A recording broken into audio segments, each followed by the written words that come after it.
বন্ধুরা, আজ বানালাম নতুন ভাবে নতুন রকমে রুই মাছ ও কচুরলতি দিয়ে কচুর পাতায় ভাপা। তাহলে চলো আমার রেসিপিটি কি করে করলাম তোমাদেরকে উপকরণগুলো বুঝিয়ে দেই, দেখিয়ে দেই। তাহলে চলো আমার উপকরণগুলো আমি তোমাদেরকে বুঝিয়ে দেই, দেখিয়ে দিই। আজ আমি ব্যবহার করছি কচুরলতি। পাশে বাটিতে রেখেছি আমি লঙ্কার গুঁড়ো, জিরের গুঁড়ো, ধনের গুঁড়ো, একটু মিট মশলা। প্লেটে রেখেছি আমি কাটা পেঁয়াজ, কিশমিশ, লঙ্কা চিড়ে রেখেছি আর টমেটো কুচি করে রেখেছি। ওদিকে আমি রেখেছি বাটিতে পেস্ট করে আদা, রসুন আর পেঁয়াজ, কাঁচা লঙ্কা। এদিকে রেখেছি আমি টক দই। আর তারপর রেখেছি আমি কচুর পাতার উপরে রুই মাছের টুকরো ছোট ছোট করে। তাহলে চলো আমার রেসিপিটা শুরু করা যাক। আমি গরম জল বসিয়ে রেখেছিলাম, গরম হয়ে গেছে।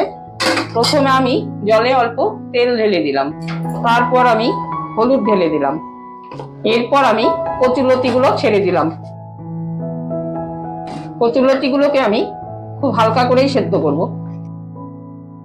তারপর আমি দিয়ে দিলাম অল্প লবণ,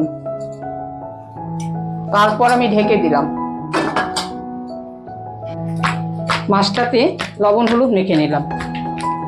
আমার কচুরলতিটা সেদ্ধ হয়ে গেল। 10 থেকে 15 মিনিট রেখেছিলাম। এখন আমি নামিয়ে নেব, নামিয়ে জল ঝরিয়ে নেব। আমি জলটা ঝরিয়ে নিলাম কচুরলতির। আমি কড়াইটা বসিয়ে রেখেছিলাম, গরম হয়ে গেছে, তেল ঢেলে দিলাম পরিমাণ মতো। প্রথমে আমি মাছটা ভেজে নেব খুব হালকা করে। মাছটা কচুরলতিতে কাঁচাও দেওয়া যেত, কিন্তু আমি দিলাম না, খুব গরম পড়েছে। তাছাড়া কাঁচা মাছ আমার খুব একটা ভালো লাগে না, তাই আমি হালকা করে ভেজে নিলাম। মাছ ভাজা হয়ে গেল। এখন আমি পেঁয়াজ কুচিগুলো ছেড়ে দিলাম কড়াইয়ে। তারপর ছেড়ে দিলাম আমি টমেটো কুচি, কাঁচা লঙ্কা চেরাগুলো।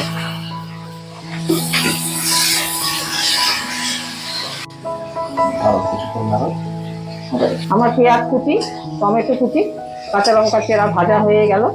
আমি হালকা করেই ভাজলাম একটু। এখন আমি ছেড়ে দিলাম রসুন বাটা, আদা বাটা, কাঁচা লঙ্কা বাটা। তারপর ছেড়ে দিলাম আমি গুঁড়ো মশলাগুলো। সব শেষে দিলাম আমি পরিমাণ মতন হলুদ।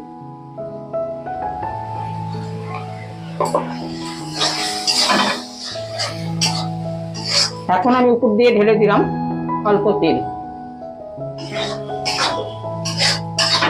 বন্ধুরা, এই রেসিপিটা সম্পূর্ণই কাঁচা করা যেত, কিন্তু আমি তোমাদেরকে প্রথমেই বললাম খুব গরম পড়েছে, তাই আমি সবকিছু অল্প অল্প করে সাঁতলে নিয়েই করব। এখন আমি ছেড়ে দিলাম কয়েকটা কিশমিশ, তারপর ছেড়ে দিলাম আমি টক দই।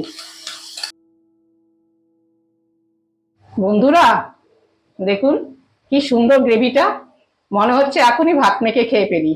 কিন্তু কি করব, আমি তো একটা তোমাদেরকে দেখানোর জন্য রেসিপি তৈরি করব, তার জন্য কোনো রকম ভাবেই এটা খাওয়া যাবে না। ছেড়ে দিলাম আমি কচুরলতিগুলো। বন্ধুরা, আমি কচুরলতিটা নামিয়ে নেব। 1 মিনিট সাঁতলে নিলাম। আমি প্রথমে মোমোর সেকটার মধ্যে অল্প তেল দিলাম, দিয়ে সব জায়গা ঘুরিয়ে মেখে নিলাম।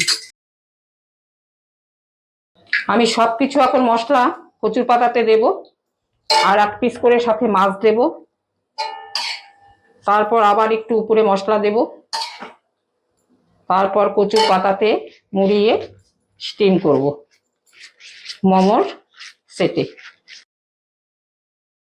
এইভাবে আমি কচুর পাতাতে কচুরলতি ভরেছি, মাছ ভরেছি, মশলা দিয়েছি, সব দিয়ে মুড়িয়ে নিয়েছি। এখন আমি স্টিম হতে দিলাম।